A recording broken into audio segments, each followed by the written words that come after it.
Bismillaahi Raxmaani Raxiim. Waa Cabdinaasir Ismaaciil Kadiyo oo mar labaad ku soo noqday silsiladii Gurmad dhegeysa habboon. Allaheedhe hoobaalayey hoobaalayey hoobe sabal hoobiyo hoobaalayey hoobaalayey hoobe ogeeyada horweynkuba waxay gooni mirataba ogeeyada horweynkuba waxay gooni mirataba boodaanka gowliyo waxay gaaxda wadataba garigoon waxay joogtay gonfaha daqdaba geedaha waxay hogateeyo lagubataba gurbaystiyo waxay arankii dabagucleyanba gomadaha habedii waxay ka goboleysaba gumuskiyo waxay baarqabkii damagamleyanba midba gees wuxuu kala jiray wadarku guxanba midba gees wuxuu kaga jiray wadarku guxanba ayadoo gulgula weyn kolbay galabaruurtaye kolbuu xera kusii guuliya ganigii wadaye kolbay galacda waa berigasha gankii loo qodaye foostada gadaan kale kolbay casha gaarisaye afar wiilo gamuuray kolbay galab ku heesaane golshaaxada kolbay buuxisa godol ku taagtaye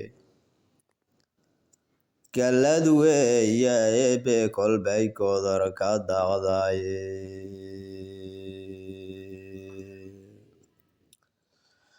galladeeba weeye kolbay godor ka daqdaye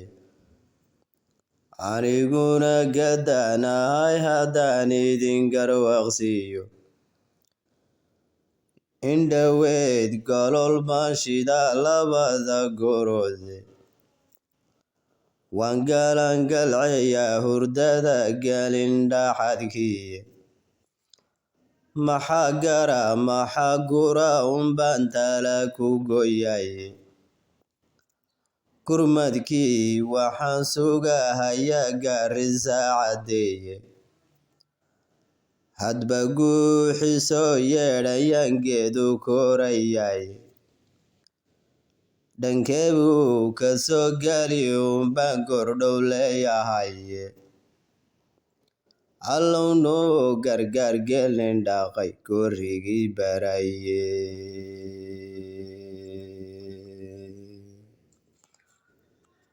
afarta gorfeye maday gocosha renkiye garisay waxaad noo ahayd godolan malaye oo garisay waxaad noo ahayd godolan malaye garisay waxaad noo ahayd geeldhalon gurine garisay waxaad noo ahayd maalangagixine garisay waxaad noo ahayd guri barwaqade garisay waxaad noo ahayd gogol nasteexade